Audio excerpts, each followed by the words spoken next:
नमस्कार, the wire में आपका स्वागत है। मैं हूं आरफा खानम शेरवानी। द वायर के तमाम दर्शकों को रमज़ान मुबारक, रमज़ान की शुभकामनाएं। देश के प्रधानमंत्री नरेंद्र मोदी और मोदी सरकार ने मिलकर रमज़ान की पूर्व संध्या पर देश के मुसलमानों को एक बड़ा तोहफा दे दिया है। उन्होंने CAA सिटीजनशिप अमेंडमेंट एक्ट को लागू करने की घोषणा कर दी है। ये खुद गृह मंत्री ने इसकी घोषणा की, ट्विटर पे भी, और गृह मंत्रालय के निर्देश के आदेश के मुताबिक भी पास हो गया वो ऑर्डर। उसके बाद उन्होंने इसकी घोषणा कर दी है। दिशा निर्देश भी जारी हो गए हैं कि कौन कौन लोग अप्लाई कर सकते हैं और क्या क्या इसकी प्रक्रिया होगी। यहाँ पर सवाल ये पूरे तरीके से पैदा हो रहा है कि जिस तरीके से CAA को लेकर 5 साल पहले नरेंद्र मोदी जैसे ही दूसरी बार प्रधानमंत्री चुनकर आए थे, उसके बाद उन्होंने जो सांप्रदायिक नीति अपनाई, यानी पहले 5 साल में सांप्रदायिकता का पूरा एक माहौल तैयार किया, और उस वातावरण को तैयार करने के बाद जब देश की जनता के एक बड़े हिस्से में सांप्रदायिकता का और मुस्लिम नफरत का जहर बो दिया गया, तब एक एक करके इस तरह के कार्यक्रम, इस तरह के कानून और कार्यक्रम लेकर आए, जिससे पूरे तरीके से देश को धर्मनिरपेक्ष राज्य से एक तरह के थियोक्रेटिक धर्म पर आधारित राज्य बनाने की पूरी कोशिश हो रही है। इसमें CAA सिटीजनशिप अमेंडमेंट एक्ट एक तरह से मील का पत्थर है, जो पूरे तरीके से परिभाषा ही बदल देगा भारत की। एक धर्मनिरपेक्ष राज्य से एक इस तरह का राज्य बनाने की कोशिश है जो इजराइल के पूरे मॉडल पर बना हुआ है। अगले कुछ मिनटों में मैं आपको बताऊंगी कि क्यों 5 साल पहले आपकी इसी रिपोर्टर, इसी पत्रकार ने सड़क पर उतरकर CAA का पूरा कवरेज भारत में जिन लोगों ने किया, उनमें द वायर सबसे आगे था, जिसने बताया कि किस तरीके से शाहीन बाग का जो पूरा आंदोलन हुआ था, जो मुस्लिम महिलाओं ने मिलकर उसे नेतृत्व किया था, तमाम वो लोग शामिल हुए थे जिन लोगों का यकीन है भारत का जो बुनियादी संवैधानिक जो कैरेक्टर, जो चरित्र है कि भारत को एक ऐसा देश बनने की परिकल्पना हुई थी 75 साल पहले, जो सबके लिए बराबर होगा। तब दर्जनों कार्यक्रम वायर ने आपको दिखाए थे, मैंने वो कार्यक्रम किए थे द वायर पर। आज भी मैं अपने उसी स्टैंड पर कायम हूँ। 5 साल गुजर जाने के बाद, लगभग 5 साल, नरेंद्र मोदी सरकार को अब याद आया कि अब उसे इम्प्लीमेंट किया जाए, जब चुनाव में 1 महीने का वक्त भी बाकी नहीं है। ऐसा वक्त जबकि सुप्रीम कोर्ट सीधे तौर पे ये कह रहा है, स्टेट बैंक ऑफ इंडिया को करारी और बहुत ही सख्त डांट लगी है। वो डांट लगने के बाद कि आप दस्तावेज दिखाइए, आप कागज़ दिखाइए कि किस पॉलिटिकल पार्टी को किस कॉरपोरेट ने कितना चुनावी खुफिया चंदा दिया। इसको लेकर जब डांट पड़ी है, सरकार पूरी तरीके से एक तरह से बचाव की मुद्रा में नज़र आ रही है, एक तरह से डिफेंसिव पे नज़र आ रही है। तो पूरे तरीके से हेडलाइन को बदलने का खेल, आप जानते हैं, पूरा जो दरबारी मीडिया है वो उनके एक चाबुक से चलता है, या मैं कहूँगी कि सीधे तौर पर उसकी जो बागडोर है इन्हीं के हाथ में रहती है कि जब चाहें हेडलाइन बदल दें। तो जब बहस होनी थी इस बात पर कि कैसे एक कानूनी तरीके से, एक कानूनी रूट से एक तरह की मैं कहूँगी रिश्वत देने का काम किया गया, क्विड प्रोको जिसे कहा जाता है अंग्रेजी में, उसको देने का काम किया गया ऐसे वक्त में जबकि मुश्किल सवाल पूछे जाने से थे नरेंद्र मोदी से, अमित शाह से, उनकी सरकार से कि 10 साल पूरे हो गए हैं। तो अमित शाह का ये देखिए आप, ये स्टेटमेंट उन्हीं के ट्विटर से मैंने लिया है, जहां वो भाषण दे रहे हैं एक जगह पर, और देखिए क्या कह रहे हैं। हमने कहा था हम CAA लाएंगे। कांग्रेस पार्टी CAA का विरोध करती थी। आजादी के वक्त से कांग्रेस पार्टी और हमारे संविधान निर्माताओं का वादा था कि बांग्लादेश, अफगानिस्तान और पाकिस्तान से जो शरणार्थी आएंगे, जो वहां की प्रताड़ना झेल कर आएंगे, उसको हम नागरिकता देंगे। मगर तुष्टीकरण की, वोट बैंक की राजनीति के कारण कांग्रेस पार्टी इसका विरोध करती थी। लाखों करोड़ों लोग पाकिस्तान से और बांग्लादेश से अपना धर्म बचाने के लिए, अपना सम्मान बचाने के लिए इस देश में आए, उनको नागरिकता नहीं मिलती थी। अपने ही देश में वो नागरिकता के बगैर अपमानित होते थे। नरेंद्र मोदी जी ने हिंदू, बौद्ध, जैन, ये सारे सिख, ये सारे लोगों को नागरिकता देकर उनका सम्मान करने का काम नरेंद्र मोदी जी ने किया। भाइयों और बहनों,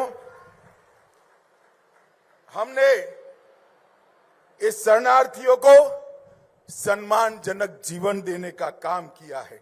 उनकी संस्कृति, उनकी भाषा, उनका धर्म, उनके परिवार की महिलाओं का सम्मान, उसका रक्षा करने का काम किया है।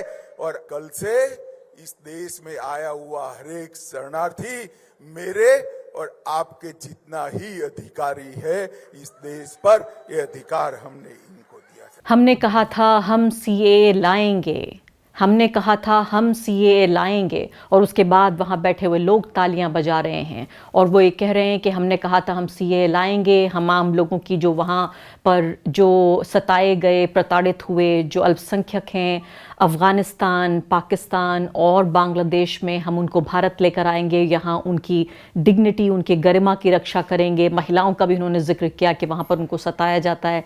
मैं तो ये भी याद दिलाना चाहती हूँ कि अमित शाह ने और क्या कहा था। हमने कहा था हम सीएए लाएंगे, दुरुस्त बात है, लेकिन हमने यानी कि आपने तो ये भी कहा था कि 15 लाख रुपए हर भारतीय नागरिक की जेब में जाएंगे। आपने तो ये भी कहा था कि 2 करोड़ नौकरियां दी जाएंगी। आपने तो ये भी कहा था कि पूरी दुनिया के सबसे ऊंचे पटल पर भारत पहुंच जाएगा। आपने तो ये भी कहा था कि महिलाओं के साथ तमाम तरह की जो नाइंसाफियां हो रही हैं, बहुत हुआ नारी पर वार, अब की बार मोदी सरकार, आपने तो ये भी कहा था, उसका क्या हुआ। आपने किसानों के लिए कहा था, उसका क्या हुआ। किसानों के खिलाफ आप कानून लेकर आए और अब देखिए उसके 2 साल गुजर जाने के बाद किसान फिर से हजारों की तादाद में सड़कों पर हैं। आपने तो ये भी कहा था आप महिला सम्मान की रक्षा करेंगे। उधर हमारी पहलवान जो महिलाएं हैं, महिला पहलवान है, किस तरह से उन्हें सड़क पर उतरना पड़ा अपनी रक्षा के लिए। आपने तो ये भी कहा कि आप पूरे देश को एक सबसे सुरक्षित, सबसे बेहतरीन राष्ट्र बनाएंगे। आप देखिए मणिपुर में क्या हो रहा है। वहाँ के जो एथलेटिक हैं मणिपुर के, वो लोग एथलीट्स जो हैं, वो आके उन्हें मजबूर होकर कहना पड़ रहा है कि नरेंद्र मोदी जी 1 साल से ज़्यादा का वक्त गुजर गया, मेरे राज्य में हिंसा हो रही है, ये व्यक्ति कह रहे हैं, और आप अभी तक वहाँ तक आप उन्हें विजिट करने भी नहीं गए हैं, वहाँ दौरा करने भी नहीं गए हैं। आपके मुंह से एम फॉर मणिपुर नहीं निकलता है। तो ये तमाम चीज़ें, ये मुश्किल सवालों का तमाम जो जवाब देना था, सिर्फ एक सांप्रदायिक मंत्र से ऐसा लगता है कि सब कुछ और हर किसी को खामोश करने की एक बहुत ही शातिर लेकिन नाकाम कोशिश है। तो यहाँ पर अमित शाह ने ऐलान किया कि हिंदू, सिख, बुद्धिस्ट, जैन, पारसी, क्रिश्चियन, ये तमाम लोग आ सकेंगे पाकिस्तान, बांग्लादेश, अफगानिस्तान से, लेकिन 31 दिसंबर 2014 से पहले आए हुए लोग ऐसा कर पाएंगे।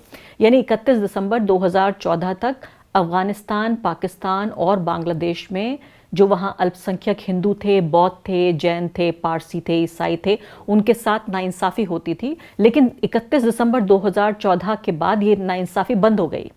ये कोई एक भद्दा मजाक है कि जब आप ये कहने की कोशिश करें, ऐसा लग रहा है कि वहाँ से जो हज़ारों लाखों लोग जिनके साथ ये ज्यादती हो रही है, उन सबको शरण देने का काम कर रहा है भारत।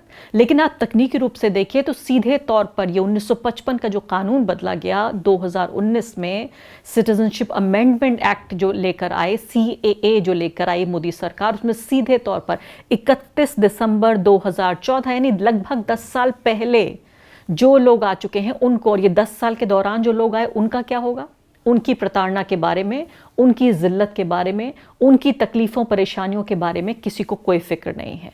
और अगर ये लोग भारत में रह रहे थे, 31 दिसंबर 2014 से पहले आए थे या बाद में आए थे, कौन सा ऐसा कानून है भारत में जिसने रोका था सरकार को इन लोगों को नागरिकता देने के लिए? कौन सा ऐसा कानून था जिसने ये कहा था कि सिर्फ CAA जब आएगा तभी आप कर सकते हैं? भारत में तो तमाम जो प्रताड़ित लोग हैं, तमाम जो सताए हुए लोग हैं, वासुदेव कुटुंबकम की जो हमारी नीति अभी से नहीं, सैकड़ों साल से, आज़ाद भारत नहीं, आज़ाद भारत से बहुत पहले जब भारत हुआ करता था, ये तो भारत की संस्कृति है, ये भारत की सभ्यता है, ये भारत की जड़ों में है कि जहाँ जहाँ पूरी दुनिया में लोगों को सताया गया, वहाँ भारत ने उनको शरण दी। लेकिन जो भारत 2014 से पहले का था और 2014 के बाद का भारत है, उसका फ़र्क ये है कि आज भारत की सरकार, भारत के शासक उन लोगों का धर्म देख रहे हैं कि आखिर जिनको सताया गया, आप अपनी पहचान बताइए। अगर आप अशोक हैं तो आपको आने दिया जाएगा, लेकिन अगर आप अब्दुल हैं तो आपकी एंट्री बंद है। आप अगर अहमदिया मुसलमान हैं पाकिस्तान में, चाहे आपकी जान को कितना भी बड़ा ख़तरा हो, अगर आप शिया मुसलमान हैं, आपकी जान को कितना भी बड़ा ख़तरा हो, इसके लिए हमारी सरकार परवाह नहीं करती। लेकिन अशोक को, अजय को, सीता को, रीता को नागरिकता मिल सकती है, और वो भी ये तमाम अशोक और सीता को, अजय को, रीता को, इन सबको इनकी प्रताड़ना हुई होगी 31 दिसंबर 2014 से पहले की। इतने छेद हैं इस तमाम दावे में भी, मैं कहती हूँ इस सांप्रदायिकता में भी, इस सांप्रदायिक नीति में भी इतने बड़े बड़े छेद हैं कि ये पूरे तरीके से पता चलता है कि इन देशों का चुनाव भी किस तरह किया गया। और आपको अगर हिंदुओं से ही इतना प्रेम है तो आपने श्रीलंका को इसमें क्यों नहीं शामिल किया? श्रीलंका में जो तमिल हिंदू हैं वो काफ़ी परेशान हैं, उनको आपने शामिल नहीं किया। रोहिंग्या मुसलमान, पूरी दुनिया में सबसे ज़्यादा सताया जाने वाले जो समूह हैं उनमें फ़िलिस्तीनी हैं, उनमें रोहिंग्या मुसलमान हैं। क्या आपके दिल दुखना बंद हो जाता है? आपके आंखों के आंसू सूख जाते हैं?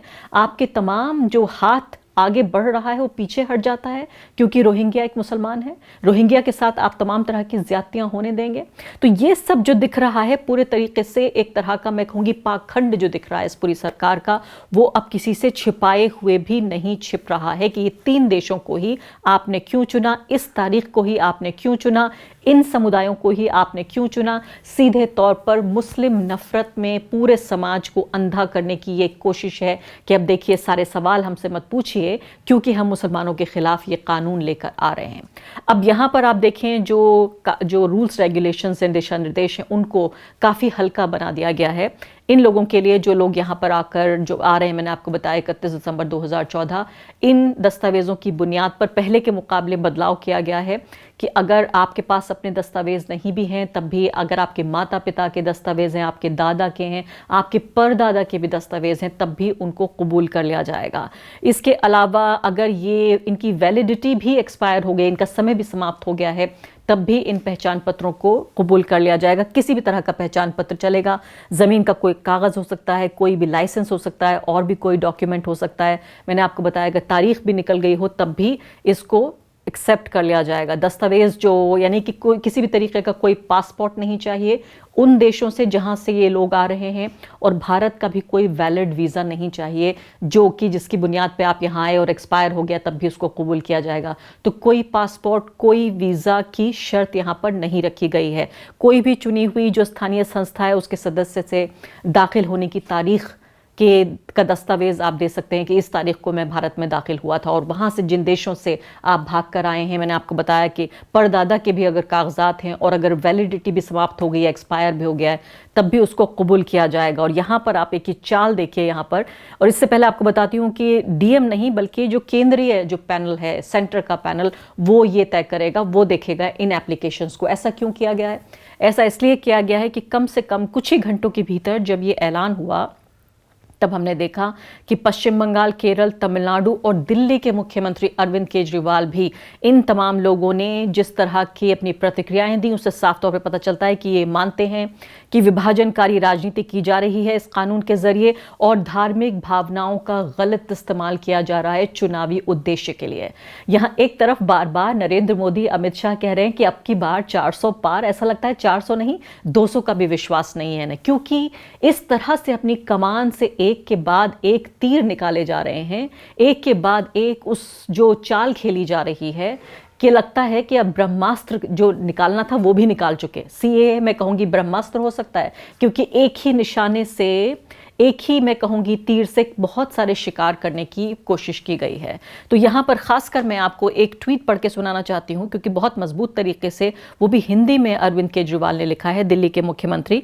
इसलिए मैं आपको बताना चाहती हूँ कि उन्होंने सीधे, मतलब किसी शक और शुबा की कोई गुंजाइश उन्होंने नहीं छोड़ी। उन्होंने कहा 10 साल देश पर राज करने के बाद चुनाव से ठीक पहले मोदी सरकार सीएए लेकर आई है, ऐसे वक्त जब गरीब और मध्यम वर्ग महंगाई से कराह रहा है और बेरोजगार युवा रोजगार के लिए दर दर की ठोकरें खा रहा है। उन असली मुद्दों का समाधान करने के बजाय ये लोग सीएए लाए हैं। कह रहे हैं कि 3 पड़ोसी देशों के अल्पसंख्यकों को भारत में नागरिकता दी जाएगी, यानी ये पड़ोसी देशों के लोगों को भारत में लाकर बसाना चाहते हैं। क्यों? अपना वोट बैंक बनाने के लिए। जब हमारे युवाओं के पास रोजगार नहीं है तो पड़ोसी देशों से आने वाले लोगों को रोजगार कौन देगा, उनके लिए घर कौन बनाएगा? क्या बीजेपी उनको रोजगार देगी? क्या बीजेपी उनके लिए घर बनाएगी? एक और महत्वपूर्ण बात, एक लंबा चौड़ा ट्वीट है, पूरा ट्वीट ये पढ़ लीजिए जाके ट्विटर पर। वो ये कह रहे हैं कि 11 लाख से ज्यादा जो व्यापारी और उद्योगपति हैं सरकार की नीतियों से तंग आकर और अत्याचार से तंग आकर वो तो घर छोड़ चुके हैं, वो तो भारत छोड़ के जा चुके हैं, और आप वहां से लोगों को बुला रहे हैं। तो यानी नीतियां इतनी खराब हैं कि आपके सबसे अमीर लोग छोड़कर जा रहे हैं। जो ईज ऑफ डूइंग बिजनेस का बार बार जिक्र हुआ था, पूरा देश वो कह रहे हैं कि सीए का विरोध करता है, पहले हमारे बच्चों को नौकरी दो, उसके बाद कोई बात की जाएगी। अब यहाँ सवाल ये पैदा होता है कि मैं बिल्कुल भी एक इंसान के तौर पर मैं इसके बिल्कुल खिलाफ नहीं हूं कि अगर हम गरीब देश भी हैं तब भी हम गरीबों को आश्रय दे सकते हैं। इसमें हमने तब भी किया जब हमें गरीब देश थे, हमने तब भी किया जब हमारे पास बहुत ज़्यादा संसाधन नहीं थे। इसमें मैं गरीबी को इस्तेमाल नहीं करना चाहती। मैं सीधे तौर पे ये कहना चाहती हूँ, एक देश के तौर पर या तो हमारा दामन, हमारा दिल और हमारी बाहें सबके लिए खुली हैं या किसी के लिए नहीं। या सीधे तौर पर इस तरह से करुणा भाव का इस्तेमाल करके, उसे एक्सप्लॉइट करके सीधे तौर पर एंटी मुस्लिम सेंटिमेंट को जगाने की कोशिश है। चुनाव से ठीक पहले पूरे तरीके से ध्रुवीकरण की ये चाल है। खासकर पश्चिम बंगाल और असम, ये दो ऐसे राज्य हैं जहां ये कोशिश की जाएगी कि इसका पूरे तरीके से इस्तेमाल किया जाए,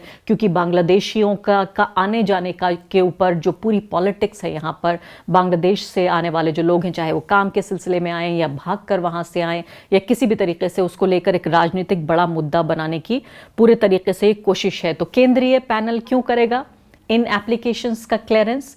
क्योंकि जो राज्य सरकारें इसका विरोध कर रही हैं वो इसमें इनका कोई दखल ही ना बचे, यानी कि दिल्ली से आने वाले अधिकारी वो इन एप्लीकेशंस का निपटारा करेंगे। तो तमाम जो वो चीज़ है, यानी कि जो स्टेट गवर्नमेंट जो रोल प्ले कर सकती थी वो अब पूरे तरीके से वो नहीं कर पाएंगी। केंद्र ये बात करेगा। अब ये मामला आप कहेंगे कि ये तो 5 साल पुराना है, लेकिन उसके बावजूद भी आपको बताना चाहती हूँ कि ये मामला अभी भी सुप्रीम कोर्ट में है। सुप्रीम कोर्ट में 200 से ज़्यादा याचिकाएं इस पूरे मामले को लेकर अभी भी पड़ी हुई हैं। बताया गया था कि इसकी सुनवाई 2022 में होनी थी, लेकिन अभी भी मामला अभी तक उस पर बैठी हुई है सुप्रीम कोर्ट।